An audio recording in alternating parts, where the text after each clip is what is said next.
Hello everyone, welcome to today's Photopea tutorial. Today's tutorial is about a tool called the Shape tool. Today's one is going to be a short one, but nonetheless, this is one of my favourite tools simply because of how fun it is to play with it. So without further ado, let's get started. And if you haven't already, make sure to add Photopea to your bookmarks so it's easier to follow along with future tutorials. So for this project, no specific image is needed. All you need is this plain background here because this tutorial is all about just playing with the shape. So, in order to get the shape tool, select the U key or click on this icon here and then just simply drag on the screen. And right now it looks a bit boring, but we can do quite a few edits. But first let's go over the other shape types.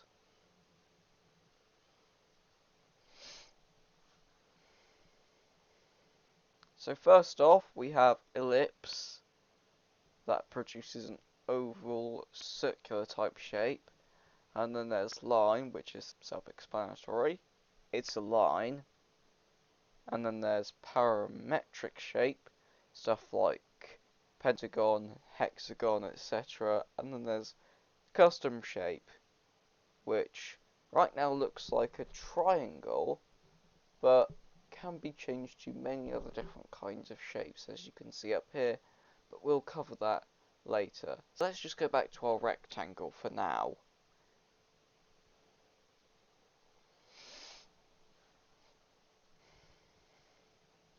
So first things first is these three functions here. So path I already covered in another video, but pixels is fairly similar to this, except when you place this on here, when you zoom into it, it actually has pixels. Its size can be warped and damaged. So with those three basic functions out of the way, let's just zoom back in.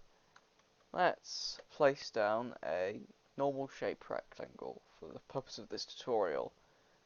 So if we drag it in, we can get to these functions up here, like fill, stroke, the outline function here, and the gradient selection, which will be done in the layers panel. So first of all is the different fill types. This is simply changing the basic colour to whatever you please, within reason. Let's go with a nice red. Next is the stroke, which you need to select this box for, and then go over to this, in which you can select a variety of different colours.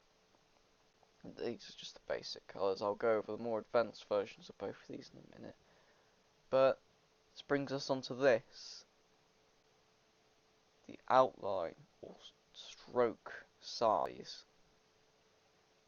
You can increase it for a while, but luckily the shape isn't too small. But if the shape was too small, it would end up encompassing the whole thing. So let's bring it down to a visible yet reasonable size, like this, 5.4. So if we change the outlines around a little bit, and then change the direction, as you can see, the corners can become a little bit more jagged. And if we bring it around to this, the corners become a lot more rounded. And then basic is just normal sharp edges, and I believe it is the same with this. Yes, it is.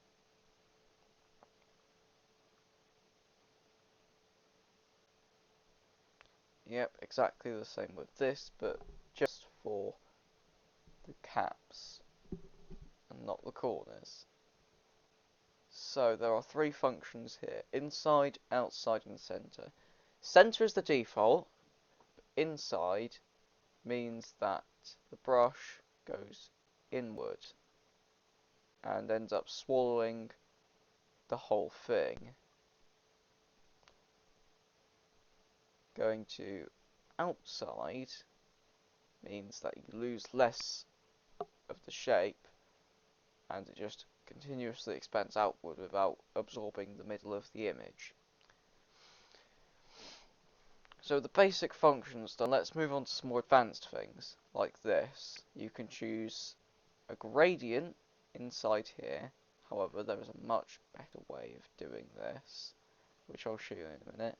Then there's also pattern, but none of these really look too good in my opinion, so it's just quickly, it's the same for stroke. However, the fun really goes here, where you can go to and add various things like drop shadow. If we decrease the distance of it, we can give it a more 3D effect. However, that's not the funnest part. The funnest part is the bevel and emboss, which right now doesn't look like anything special, but if we combine it with gradient overlay, we can put on some fancy gradients.